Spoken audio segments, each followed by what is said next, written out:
மீண்டும் உங்களை நாம் சந்திப்பதிலே மிக்க மகிழ்ச்சி அடைகின்றோம்.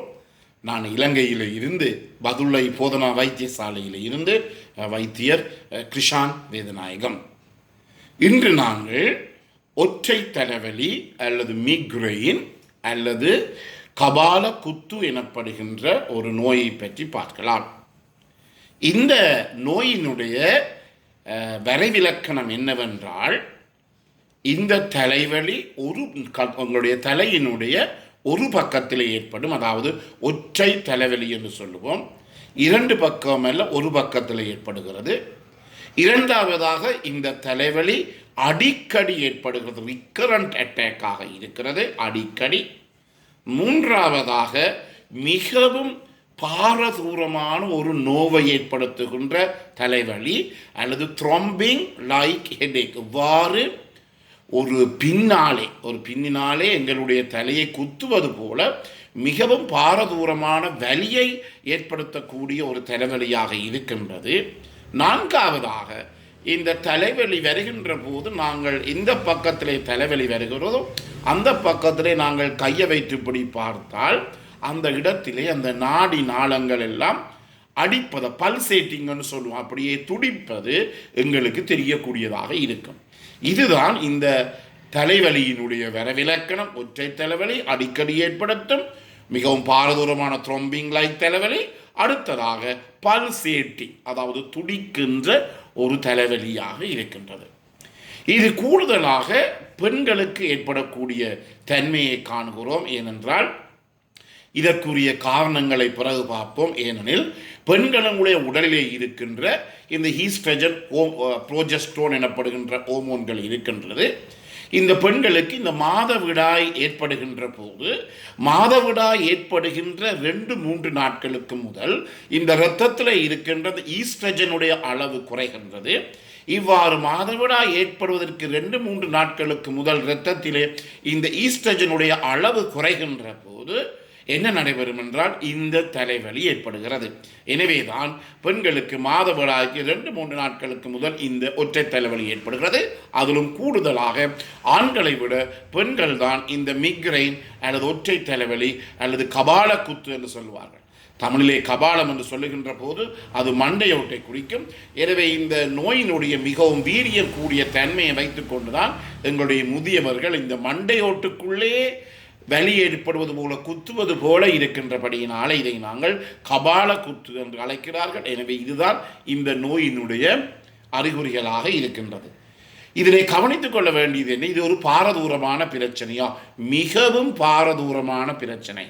ஏனென்றால் இந்த நோய் ஏன் ஏற்படுகிறது என்று பலதரப்பட்ட ஆராய்ச்சிகள் எல்லாம் நடந்து கொண்டிருந்தாலும் 100% முடிவுகள் இன்னும் எட்டப்படவில்லை.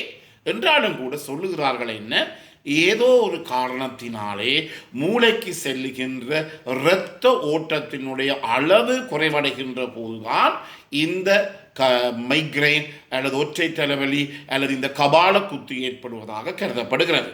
ஏதோ ஒரு காரணத்தினாலே மூளைக்கு செல்லுகின்ற இரத்த ஓட்டம் குறைவடைகிறது என்றபடியினாலே கூடுதலாக இந்த தலைவலி ஏற்பட்டு இரத்த ஓட்டம் குறைவடுமாக இருந்தால் எங்களுக்கு மூளையிலே பாரிசவாதம் அல்லது சாதாரணமாக சொல்லுவதாக இருந்தால் பிரெயின் ஸ்ட்ரோக் என்று சொல்லுவோம், ஸ்ட்ரோக் வந்தன்னு சொல்லுவோம், பாரிசவாதம் ஏற்படக்கூடியதாக இருக்கும். அதே நேரத்தில் இந்த அடிக்கடி இந்த தொற்றுத்தொழில் வருகின்ற நோயாளிகளை நாங்கள் இந்த எம்ஆர்ஐ ஸ்கேனை செய்து பார்க்கின்ற போது அவருடைய மூளையிலே பலதரப்பட்ட தழும்புகள், ஸ்கார், எவ்வாறு புண் ஏற்பட்டு அந்த இடத்திலே புண் மாறுகின்ற போது தழும்பு ஏற்படுகிறதோ, இந்த அடிக்கடி மீண்டும் இந்த ஒற்றை தலைவலி ஏற்படுகின்ற போது இந்த மூளைக்கு செல்லுகின்ற இரத்த ஓட்டத்திலே அளவு அடிக்கடி குறைவடைகின்ற போது மூளையிலே தழும்புகள், ஸ்காரிங் ஏற்படுவதை காணக்கூடியதாக இருக்கின்றது. எனவே சில பேருக்கு கண்கள் கூட பார்வை மங்கின தன்மையை உடையதாக இருக்கும். எனவே இதுதான் இந்த ஒற்றை தலைவனுடைய பாரதூரமான பிரச்சனை. அடுத்ததாக சமுதாய பிரச்சனை, சமூக பிரச்சனை. ஏனெனில் இந்த ஒற்றை தலைவலி ஏற்படுவர்கள் நீங்கள் பார்க்கலாம், இந்த ஒற்றை தலைவலி ஏற்படுகிறது என்று சொன்னாலே அவர்கள் ஒரு பெரிய ஒரு பயத்துக்கு உட்படுவதை என்னாலே காணக்கூடியதாக இருக்கிறது. என்னிடம் வந்த பல நோயாளிகளை நான் கண்டிருக்கின்றேன். அந்த தலைவலி ஏற்பட்ட அந்த தருணத்தில் இருக்கின்ற உணர்வுகளை கூட அவர்களாலே பகிர்ந்து கொள்ள முடியாது, அவ்வளவு பயந்தவர்களாக அந்த தலைவலிக்கு இருக்கிறார்கள். என்றபடியினாலே இந்த தலைவலி ஏற்பட்ட நேரத்திலே தாங்க முடியாத கோபம் ஏற்படும். எனவே குடும்பத்திலே கணவர் மனைவிக்கிடையே சச்சரவு ஏற்படுகிறது. வேலை ஸ்தலங்களிலே ஊழியர்களுக்கும் முதலாளிமாருக்கும் சச்சரவு, வைத்தியசாலைக்கு வைத்தியர்களுக்கும் மற்றவருக்கும் சச்சரவு. எனவே இந்த ஒற்றை தலைவலியானது சமுதாய உறவை 100% பாதிக்கக்கூடிய ஒன்றாக இருக்கின்றது. அதே நேரத்திலே தொழிற்சாலைகளிலே தொழில் செய்ய முடியாத தன்மை. உதாரணமாக ஒரு வாகன ஓட்டி டிரைவரை எடுத்துக்கொண்டால் அவருக்கு இந்த நோய் இருக்குமாக இருந்தால் தன்னுடைய தொழிலை அவரால் ஒழுங்காக செய்ய முடியாத ஒரு தன்மை, அடிக்கடி வேலைகளுக்கு செல்ல முடியாத, அடிக்கடி அவர்கள் விடுமுறை கொடுக்கின்ற ஒரு நிலைமையிலே அவர்கள் போகக்கூடிய தன்மையிலே இருப்பதை காணலாம். சில பேர் உண்மையாக சொல்ல போனால் இந்த நோய்களுக்கு நாங்கள் சிகிச்சை அளித்த பிற்பாடு அவர்கள் குணமடைந்தால் உண்மையாக அவர்கள் எங்களுக்கு கேக்கும் வாழைப்பழமும் கொண்டு தருவதை நான் கண்டிருக்கிறேன். அவர்கள் இவ்வளவு காலமும் இந்த நோயினாலே கஷ்டப்பட்டு அதன் பிற்பாடு அவர்களுக்கு விடுதலை கிடைத்த பிற்பாடு, நோயிலே இருந்தவர்கள் முற்றிலும் குணமாகிய பிற்பாடு அவர்களுக்கு பெரிய ஒரு நிம்மதி ஏற்படுவதை எங்களாலே காண முடியும். எனவே இந்த ஒற்றை தலைவலியானது பாரதூரமான பிரச்சனை, மூளையிலே பாதிப்பு ஏற்படுத்தும், கண்களிலே பாதிப்பு ஏற்படுத்தும். அதே நேரத்தில் சமுதாய ரீதியிலே ஒருடைய தனிப்பட்ட வாழ்க்கையிலும் கூட இது பாரதூரமான ஒரு பிரச்சனையை ஏற்படுத்துகிறது. இதிலே நான் முதலிலே சொன்னது போல இந்த மூளைக்கு செல்லுகின்ற இரத்த ஓட்டம் குறைவடைதலாலே ஏற்படுகிறது. ஏன் இந்த இரத்த ஓட்டம் குறைபடுகிறது என்றால் பல காரணிகள் இருக்கலாம். ட்ரிகரிங் ஃபேக்டர்ஸ், தூண்டுகின்ற காரணிகள். ஃபேமஸாக நாங்கள் சொல்லுவோம் 4C என்று சொல்லுவோம். அதை சாக்லேட், கேஃபீன், சீஸ், அடுத்ததாக சிட்ரஸ் ஃபுட்ஸ். 4C. முதலாவது சாக்லேட். இந்த இனிப்பு பானங்கள், சாக்லேட்டுகள் எல்லாம் இந்த தலைவலியை கூட்டும். இரண்டாவதாக கேஃபீன், அதாவது தேநீர், கோப்பி எல்லாம், அது எந்த வகையான சாதிகளாக இருந்தாலும் இந்த நோயை அது கூட்டும். எனவே தேநீர், கோப்பி எல்லாம். மூன்றாவதாக சிட்ரஸ் ஃப்ரூட்ஸ் என்று சொல்லுவோம், அதாவது புளிப்புடன் கூடிய பலதரப்பட்ட பழங்கள். இந்த தேசிக்காயாக இருக்கலாம், தோடங்காயாக இருக்கலாம், நாரங்காயாக இருக்கலாம், அல்லது லெமனாக இருக்கலாம். அவை கூட இந்த நோயை கூட்டுகிறது. நாலாவதாக சீஸ்.